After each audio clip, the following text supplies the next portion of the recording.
Hang on 2 seconds. Can everybody hear me? Oh, now I'm getting a computer overload question. Here, hang on. I can hear. Yes. Right now, hang on 2 seconds. I'm trying to move the PowerPoint to a main monitor. Let's try that one. Does that get you a cleaner screen? Can everybody see that a little bit better? There we go. Okay. Can everybody hear me? Yes. Good. Okay. I just had to move a few things around on my desktop here. And I had to stop sharing my webcam because it was overloading everything. So happy St. Patrick's Day, everybody. Being at least a quarter Irish, I celebrate it like a full-fledged Irish woman. Actually, I will start with my favorite St. Patrick's Day story ever, which is I was at my mother's St. Patrick's Day party. I was a graduate, not quite a graduate of college, Connecticut College, and my mother, in her typical way, said to a tall, gray-haired gentleman, "Mr. Hurst, I'd like to present my daughter, Catherine." At which point I dropped a cucumber on William Randolph Hearst's foot, and he said, "Well, what do you do?" And I said, "I want to be a journalist," and that was the start of my entire business professional career. So that's my St. Patrick's Day story today. The theme of today is basically how to measure everything. I don't know if anybody is from the Northeast, but it's probably true everywhere. You know, March is spring cleaning season. Everybody wants to know. Apparently, there's some record that March is when most people in the Northern Hemisphere look up, like, you know, how to fix things. So I decided to make the theme this month how to measure everything and anything. And if you've read the newsletter, you know that we touched on a number of things. There are a few others that are coming down. You'll see them in your inbox next Monday. But what I wanted to do was kind of do an overview and then essentially open it up to a discussion to fill in some of the specifics in terms of how to do this. As anybody, and I know some of you are very familiar with this this particular chart, you can measure pretty much anything by following these 6 steps. And whether you're trying to measure influencer relations, analysts, IR, social media, events, you name it, you basically still have to go through these 6 steps. And you know, if you kind of take a big step backwards and think about, you know, what are you being paid to accomplish is really the first question. What's the goal? What are the outcomes that people expect you to achieve? And you have to really push back against, you know, the front page story of the New York Times, because that's only a means to an end. The end is, I want more leads, I want to change opinions, I want to hire more people, I want to, you know, sell more tickets, get more donations. Whatever your organization's mission is, you got to outline how you're going to contribute to that goal, and that's the process of asking these, or going through these 6 steps. So once you've said, okay, this is the big picture goal of this event, of this whatever it happens to be, then you kind of have to work with senior leadership and to outline the stakeholders and who you're trying to reach. And that's the point at which you get very, very specific about how it is that your senior leadership or your client's senior leadership sees your efforts connecting to the business goal. You know, I mean, ultimately, we all would like to be able to show our value and judge what brings more value and what brings less value. I don't know if you saw it, but yesterday I wrote a blog post where there were all these predictions relative to the presidential elections, and Cision did something on which candidate was winning in social media, and another firm, iQuanti, did which presidential candidate was winning in search. And the New York Times did a piece on which candidate was doing in earned media and which candidate was spending more money in paid media. And all of that, basically, sure, it has, Trump and Clinton somewhere towards the top, but what I was curious about was, who cares about all that stuff? What these guys are really trying to do is accumulate delegates. And so I ran correlations against all those different things, and it turns out that the highest correlation was with the number of Twitter followers, which, is the oddest thing that I could possibly think of. That was the least thing I expected. The negative correlation turns out to be in paid media.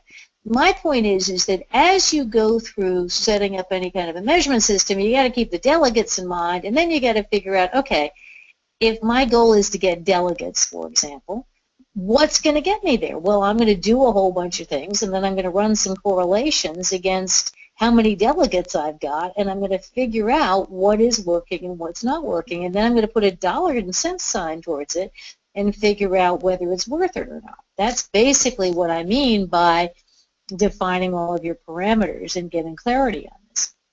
Then you've got to have a benchmark, right? So, I advocate either looking at the competition if that's what keeps your senior leadership up at night, or benchmark against something else that you're doing. I mean, as I did with the candidate thing, or you do 2 different events and benchmark those 2. I've got a client who, as we speak, is looking at probably 15 different events over the course of the year.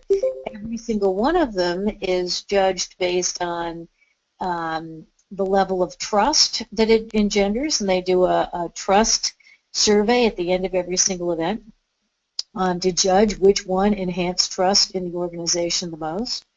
They look at total engagement, and then they look at resources, not just cost, but how many bodies did it take to pull the event off. And so everything is judged based on, was it worth the resources invested to generate the trust and engagement? So, certain events fall to the bottom of that. That's what I mean by benchmarking. Metrics are the specific numbers, percentages, dollars and cents. Then you're going to worry about the tool, and then you're going to look at all this stuff and figure out what does make the most sense and what doesn't. First step is, of course, to figure out why you're doing what you're doing, right? Is it revenue, leads, engagement, advocacy, or is it an intermediary effect, awareness, knowledge, education, and understanding that brings people closer to the outcomes that you really want? So what we're going to do in a bit is sort of go through a little bit of this exercise, but the first question you've got to ask is, what's the return that expected, and if you were wildly successful earning a case of champagne, what would that look like? So typically you start out with a, let me move this out of the way here.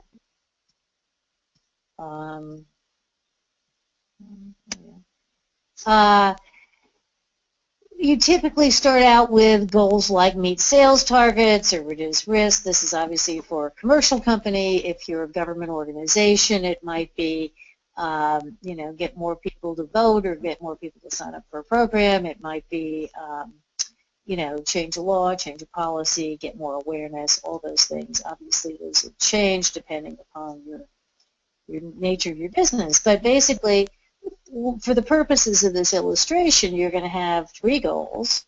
You're going to have a definition of how communications contributes to those goals, right? By expanding the marketable universe, by reaching out to more people, or shortening the sales cycle, increasing trust and advocacy.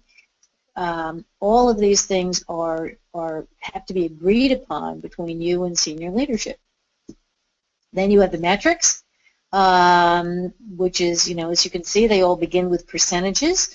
That's what a typical metric looks like. I've seen a number of blog posts and promotional items from various people having metrics like impressions or engagement. Well, those are not metrics. You have to have a metric, it has to be a percentage, it has to be defined specifically, and you have to understand what that calculation is. In terms of the parameters, how do you get everybody to understand this? There's lots of options. If you want to buy cat food, you can buy it cheap, you can buy it local, you can buy the best quality, you can buy the stuff that your cat likes the best, or you can buy for convenience because your favorite Starbucks is right next to where you buy the cat food. That's what I mean by parameters, and you have to get agreement on all of those things from senior leadership. So the way you do that is you ask the questions, right? What activities are we measuring? What are we trying? Who are we trying to reach? How do those efforts connect to the audience? How does those connections influence their decision? You have to know what's important to your stakeholders, and most importantly, what's important presumably makes them act. And so what you want to do is get them to act in some way, shape, or form, and then you have to make that connection. So you define, and it may not just be one set of stakeholders, obviously. I mean, you may be reaching out to a variety of stakeholders. You need to prioritize them in terms of where they fall in the process and how they're each reaching out to each group is going to connect. So you have your goals, you have your stakeholders, you have one of the ways you can define and prioritize them is what's the benefit of a good relationship with those particular stakeholders, right? So if I'm trying to reach 18 to 35-year-old females, in particular DMAs, because that's going to increase my market share, right? On the other hand, in order to reach them, I may need to reach out to those people who mentor or influence them, right? If lower cost renewals, my stakeholders are existing customers. The benefits of a good relationship with them is efficiency and consistency. So you define what those benefits are, and then you prioritize them. Is everybody getting feedback, or is that just me? Yeah, I have the echo too, Katie. Okay, let's think about what we can do here. Okay, I know what we can do. Hang on, let's see if it's better this way.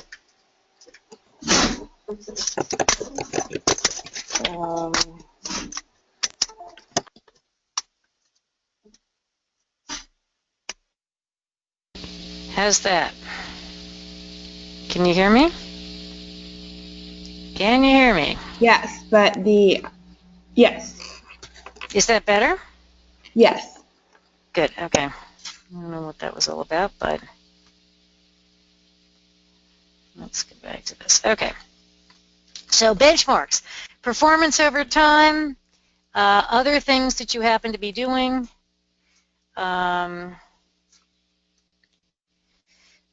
whatever it is, you have to have something to compare your current results to. Ideally, especially if you're trying to do multiple different promotional activities at the same time, I would compare them. I would compare an event to email, to social media outreach, to earned media, and even to paid media against whatever the outcome is. Also against your peers. Basically, get agreement up front with your clients or with leadership about what this is going to be compared to. That's a really critical piece. Then you get to your metrics. When you're thinking about metrics, make sure it improves your process. If you're working for a nonprofit or a advocacy organization and your goal is pass a bill or stop a bill, that's not a metric because that doesn't tell you whether you're making progress towards that goal. That's not available when you need it. If you need to know every week whether you're making progress towards the goal, then you need a metric that's going to show up every week. And passing a bill or getting a bill killed is not something that's going to show up every week. Same thing with employee engagement. If you're doing internal communications, you can't rely on an annual employee survey. If you need to make decisions every month or every quarter about how best to communicate with your employees, you're going to need something else. One of my clients uses a feedback mechanism on their internal social media site. They rate all the comments. They got thousands of employees, so they rate all the internal comments based on positive, negative, and neutral. Another client uses email responses using Banana Tag. Another one uses comments on Glassdoor. Whatever it is, you need to figure out something along the lines that is moving in some way, shape, or form, so you know that you're making progress. So typically what you do is you run a workshop of some sort of a working meeting with everybody, and you make sure that you define something like this. In this case, I just used media coverage because it was easy and what a lot of my clients use. But, you know, let's assume that if you're a destination, you're doing high-quality media coverage because it's going to increase somebody's intent to visit your city or improve your reputation. Ultimately, the goal is visits, but you're not going to tie a press release to, you're not going to issue a press release and say Katie Paine decided to visit Canada or Atlantic City or the province of Alberta or, Richmond, Virginia because I saw a story. Typically what happens is I'm going to see a story, I'm going to be inclined to look at it, then I'm going to go look for hotels and travel packages and weather and a whole bunch of other things. But ultimately, the impact of that high quality media coverage is going to be improve the reputation, which is in some way, shape, or form going to contribute to visits. What a marketing analyst would do is to say, okay, we've got this much high quality media coverage, we've got this much paid advertising, we've got this much airport advertising, we've got this much digital advertising. Let's look at it all and figure out which effort improved reputation or got more people to download a visitor guide, and then they look at the cost, and then that's how you basically are contributing to value. You may not be having more direct responses to your outreach, but if you can do it at a lower cost, then that's the value you deliver. So you basically start with something like this, right? You have your goals, you have your communications roles that we've already defined, then you have an activity metric and an outcome metric, and as soon as we break, we're going to actually go back to this and get some feedback from those on the line to say, okay, now how would you do this, right? Tools are basic. Everybody who's been on this call, you don't need me to go through this, but basically it's, there's 3 things that you're going to need. And if you want to do correlations and predictions, you're probably going to need 2 out of 3.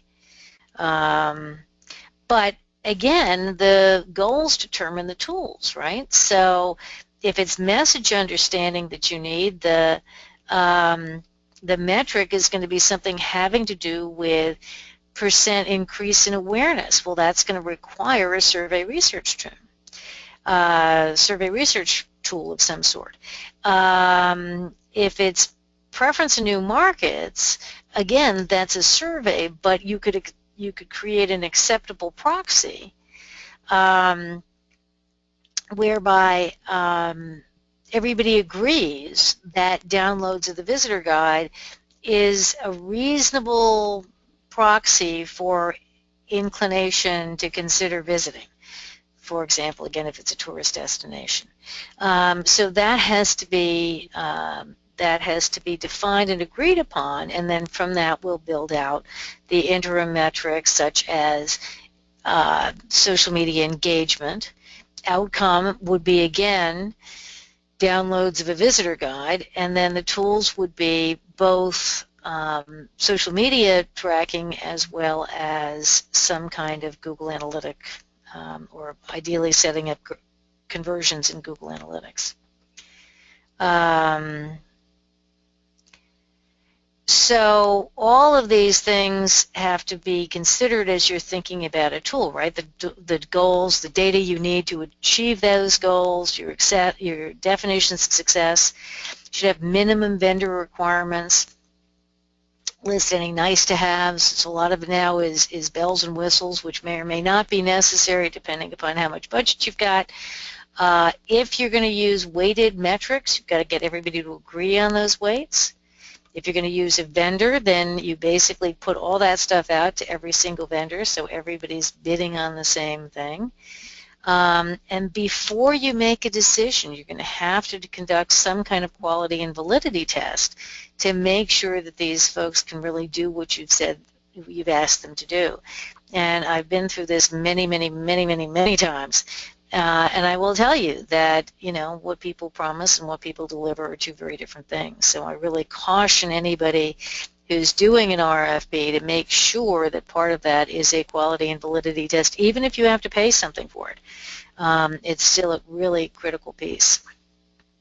And then what you should do is, having done that validity, when you're looking at rating all your vendors in terms of that, you might want to you should add in how each one of them did in terms of the quality and the validity of their data. And that's how you would select a tool, right? And ultimately, how are you going to analyze all this data? Ask so what 3 times, right? So you get an increase in engagement, or you get an increase in quality. The so what is, did it actually generate more of whatever it is the goal was, right? That's the so what. You have to get to that so what. You rank everything from best to worst. Don't just look at numbers, rank everything. And then if you're looking at things monthly, look at things over a 13-month average. And then do something, move resources from what isn't working to what is, and be data informed, not data driven. I mean, data driven is, the process where all you look at is data. We all have good gut instincts. You have to rely on them as well.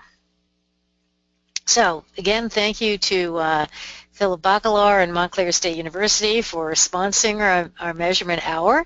And now we're going to open it up to questions. And what we're going to start with is we're going to go back to let me go back to this one here.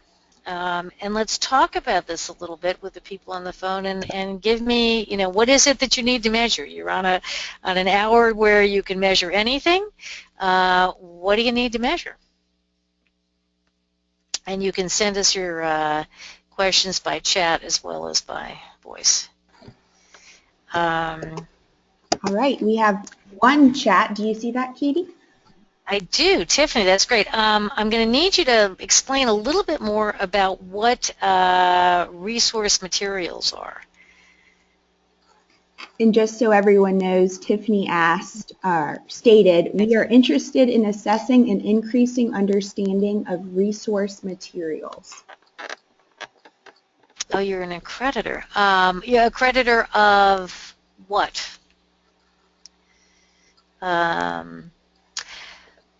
Teacher, okay, so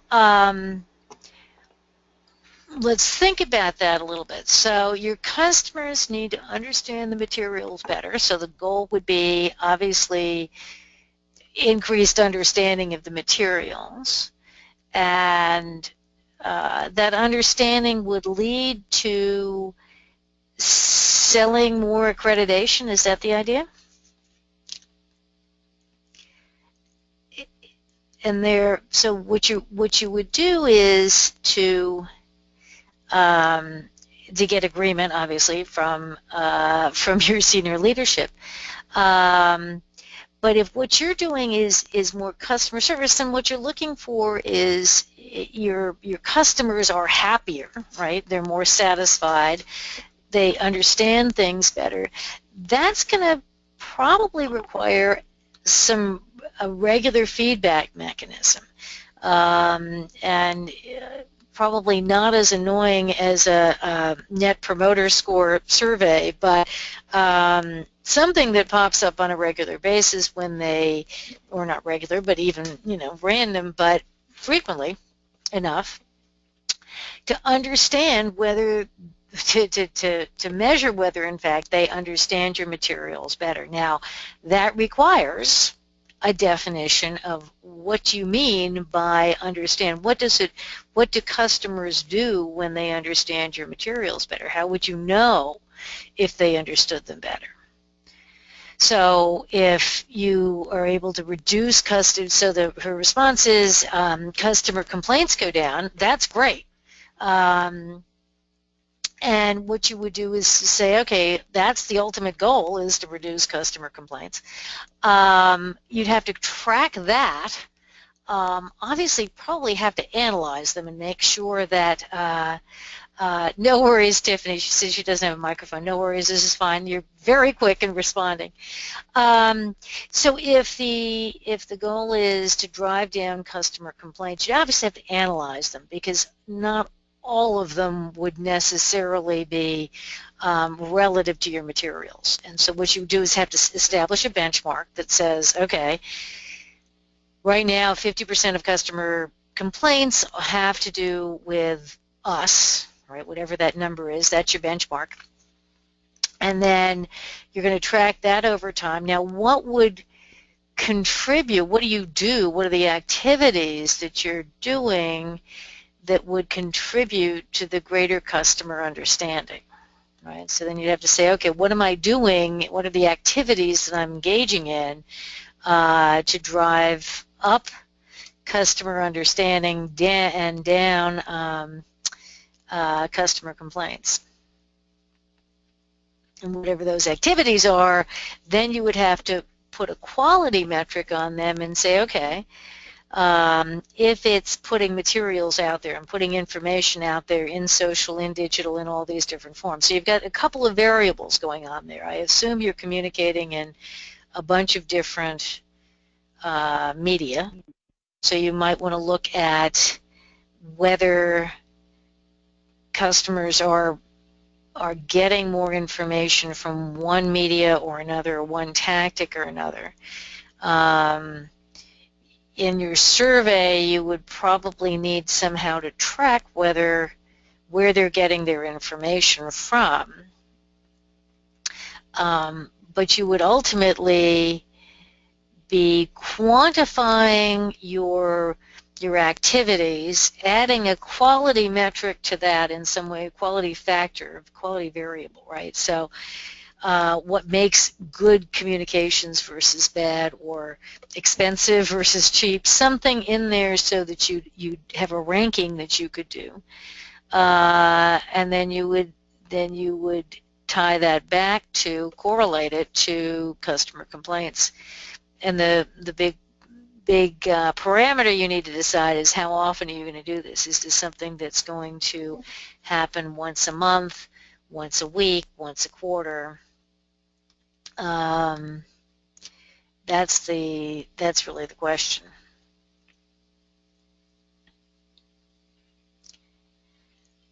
Tools where basically I don't think you need, in terms of tools to do all this stuff, I would probably use SurveyMonkey, or some people are using Google Forms now. I'm not as wild about that, but SurveyMonkey to survey your customers, and on a regular basis, people seem to be fairly comfortable using that. And then, or if you've got an opportunity to see them or physically get feedback from them at an event, at a customer event or a meeting or something like that, then I would definitely do some kind of a survey there. Get some kind of input, give them a prize for, answering questions if you need to. But that would be the tool that I would use, and then you're probably going to want to put that into Excel and do your analysis in Excel. The one fault I have with all of the free tools or very inexpensive survey tools is they really don't do analysis very well. So you are going to have to download all the data, put it into Excel, and manipulate it there. In terms of assessing the quality of your materials, or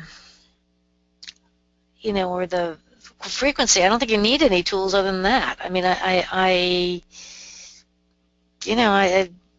I'd say keep it simple. And a lot of times what you don't need is necessarily a tool. Don't spend the money or effort or energy worrying about a tool. Get somebody on the other end. When you have all the data in, bring in a data analyst, if you don't have one, to look at the data and help you crunch it and get the insights from it. But I think tools are overrated, frankly, because I think a lot of the stuff can be, it's not about the tool, it's really about the analysis.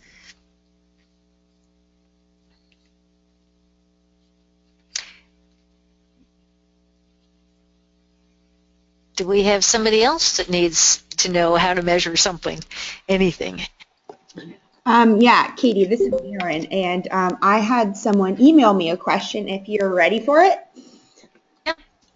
They were wondering how to measure a podcast and how successful one's podcast channel is. Oh, I love it. Okay. As it happens, I just had to set this up not that long ago. The point of a pod, once again, you have to go back to what's the goal of the podcast. And since I don't know the actual goal of your podcast, I'm going to give the example of the client that I just set this up for. They do podcasts because they have a relatively complicated message. Their ultimate goal is to it's a government organization, and their ultimate goal is to increase trust in the organization and increase trust in the information that the organization puts out there, reduce opposition to the organization, all of those things that government organizations need to achieve. So the goal of their podcasts is, well, let me back up. So that's the ultimate goal. They do a whole bunch of different things. Some direct events where, as I said, they measure trust. Others, like the podcast, are to get their messages across, right? To both get their information across, but through conveying that information, they're trying to get across the message that they're trustworthy, that they're independent, that you can rely on their data, all the stuff. So the first thing we did was we listened to the podcast and figured out where in the podcast the messages appeared. Now, needless to say, so the first definition of success was what percentage of the podcast was listened to. And there's a number of tools out there that will do this. There's one that's embedded into WordPress, and I'm not going to remember the name of it right now. But JW Player, and that's what a lot of people do, and that integrates with Google, and Google will track that. You can set that up in Google Analytics to be tracked. But all of that tool stuff wasn't nearly as important to say, okay, if you're not getting your messages across until the end of the podcast, that's just bad communications. That's just dumb. So what we suggested was, if their messages were inserted into the podcast within the first 25%, 30% of the podcast, then that counted as communicating a key message, right? So obviously it would be wonderful if they listen to 100% of the podcast, right? That's the highest quality you can get. That's the highest level of engagement you could get. That's great. But realistically, nobody does that, or very few people were doing that. Never mind that half the people, bail before the last, 20 seconds anyway. So what we defined was success was the percentage of podcasts that were listened to for at least 25% through. and that became the metric, and that was tracked over time, so we could compare podcast to podcast to figure out which ones were most successful, which ones were least successful. Now, the other factor that in this case doesn't matter because they were all done in-house, but if you're spending money or frankly just spending time doing podcasts, you should probably be looking at a engagement versus cost chart. Actually, and those of you who have been on the call before will know, but I'll show you what one looks like. If I can find it. There we go. Let's go up here. I think. No, it's not there. It's here. Where's my quadrant chart?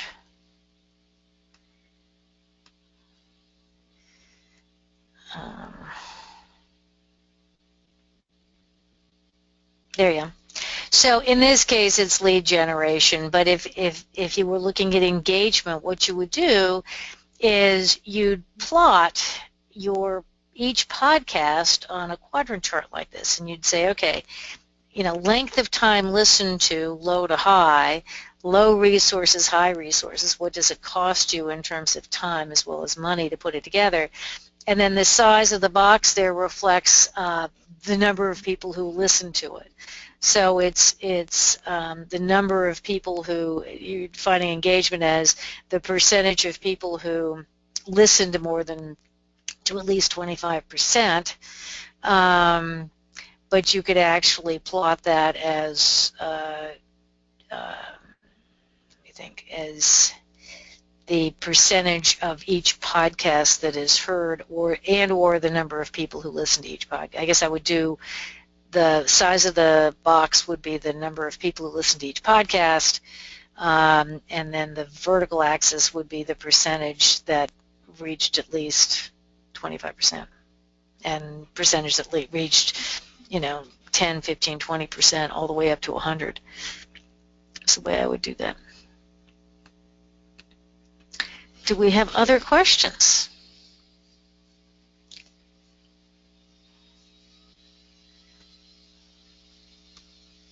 You might, if you're trying to talk, and you might want to make sure you're unmuted. All right, Katie, there we go, good. Oh, good. Federal Lobbies for Trade Association. We're working on doing a whole booklet on public affairs, so we're getting there. Yes, this is essentially advocacy measurement, which is always an issue. And for lobbyists, really, it's interesting because the EPA is a different animal. I'm used to looking at the effectiveness of lobbyists based on where bills are in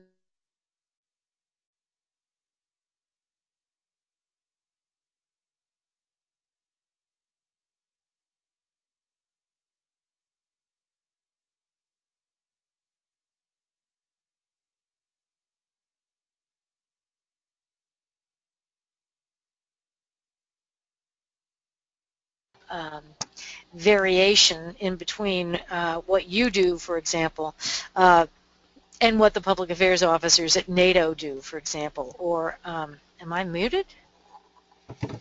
Really? How did that happen? You're good. Now. Oh, yeah. I think oh, I know what it is. It's basically the USB connection is a little weird. Okay, so there's a lot of variation in this, but in terms of typical public affairs lobbying measurement is you develop a grid that says, and there's tools out there that can do this, that say, okay, where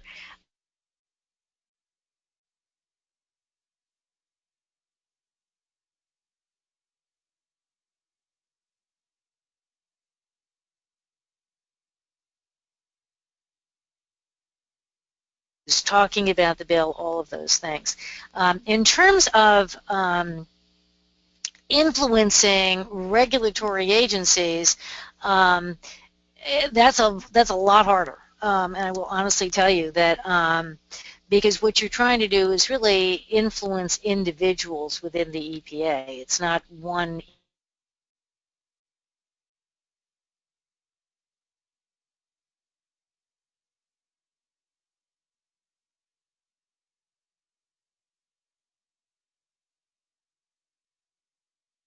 and you can correct me if I'm wrong, but I'm seeing the EPA do an awful lot more public hearings and public events and ways, basically getting input from the public, never mind getting input from the public in terms of social media.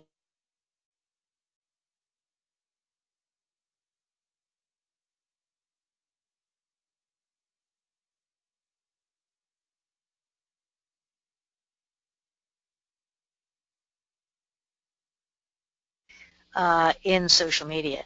And for not much money.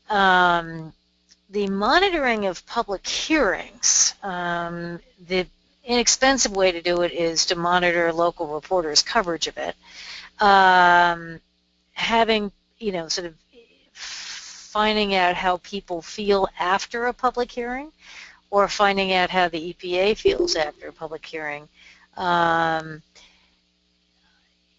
Yeah, I'm thinking that would have to either be a survey, or you'd have to see if there were any quotes either on the part of attendees at the meeting or on the part of the EPA in the wake of any kind of public meeting or public hearing.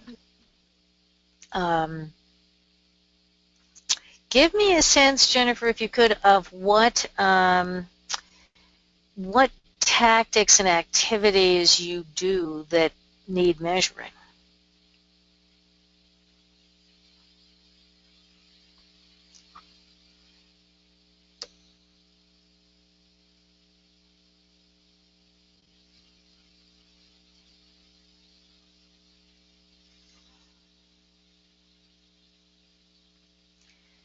Number of comments our members, so she says this is one thing we do is track the number of comments our members submit to these agency and its percentage relative to total comments. Absolutely.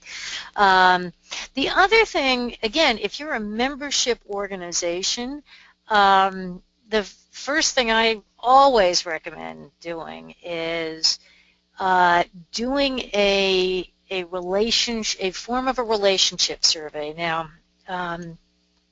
there's 77 questions on the Grunig relationship instrument. Pick 5. 7 at the most. Yeah, I'd say 5. Anyway, and do a membership survey to establish what the relationship is. It's not the only questions you should ask them. Obviously, you need to know why they trust you or why they like you or why they're satisfied. But I always recommend going to the Grunig scale because it's the Grunig instrument. The questions are very well, tested. They've been tested for 20 years and used in academia for 20 years, but they're free. They're in the back of my book. They're on our website. They're public information. So, use them because they're good, solid questions, and you'll get good information from them. So anytime you survey your membership, do a relationship question, find out whether they are satisfied, committed to you, find you credible, and trust you. And a lot of that will give you the feedback you need to know in terms of whether you're meeting the membership demands. I think tracking member comments is incredibly important. I think tracking the tone of those comments, not necessarily the member comments, but all the comments. What I would recommend, especially if there's thousands and thousands of these comments, which I realize there frequently are, either try to do it automatically, find a social, a semantic analysis firm. CyberAlert will do something like that. Almost anybody that uses, that has any kind of NLP processing can track some of these themes automatically. If it's not possible because the themes are complex or the messages are complex, what I would recommend is random sampling the questions, right? 10% minimum of comments, random sample, read them yourself, have professional coders read them, code them for message content, desirability and undesirability. Don't get into positive, negative, neutral because that's too complicated when you're dealing with issues like yours. Just say, is this something we want to see? Is this something we don't want to see? Random sample, grade them all based on that, and see whether that the ratio of desirable to undesirable goes up over time. That would be the other thought I would do. I'm just trying to think. There's a sentiment analysis symposium coming up, and I'm forgetting the guy's name. If you Google Sentiment Analysis Symposium, there's a whole bunch of people, I'm not suggesting that you go, but it's like where all the people who are doing semantic analysis, natural language processing, all of that stuff, they gather.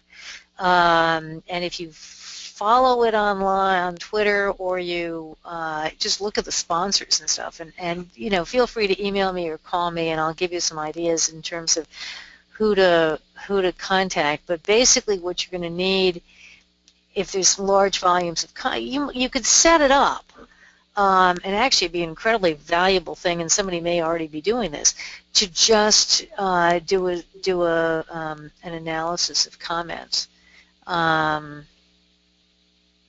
I mean, SurveyMonkey now has it built in, so it's not that hard. They're getting a lot more sophisticated with the ability of tracking these things online. So as long as you can download the comments in an Excel file, you can analyze them.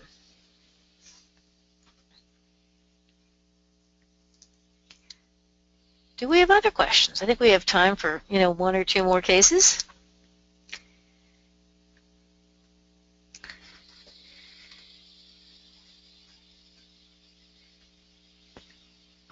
Anybody else? Okay, so who's still on the line here? Oh, by the way, if you're looking at the attendees, I'm Doug Chapin, because the last time I used GoToMeeting, I was doing a meeting for Doug, and that's how come. That's confusing, I realize. Hey, Jan, do you have any clients that you have questions about? And Claire, do we have any specifics for you? Katie? Yeah? This is Jan. Hi. How are you? I'm good. I'm going to be in King George in a month. Oh, please, come by. I will. Okay. I'll make a point of it. When I look at the slide that you have up, what works and what doesn't, and your quadrants, I knew I should have paid more attention in my political science statistics class.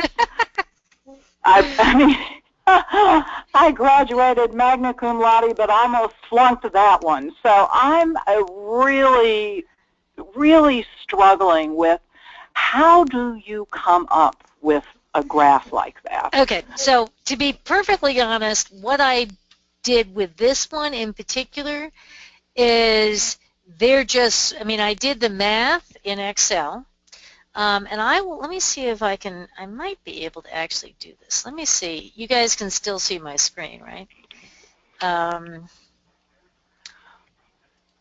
Well, the key takeaway for me, and having enjoyed your chats for almost a year, and I've re-upped to do a second year.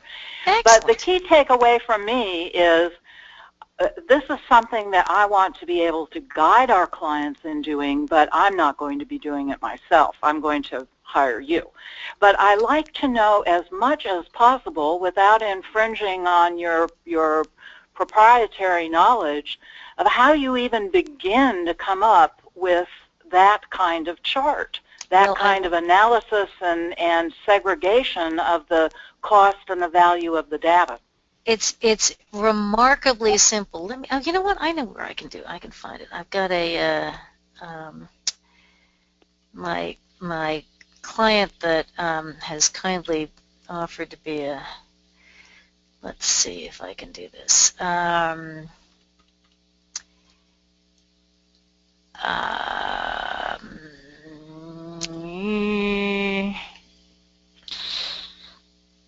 Maybe not. I was hoping it was in here. Well, okay, so forget the actual. Let me see if I can. What I was trying to do was to find a.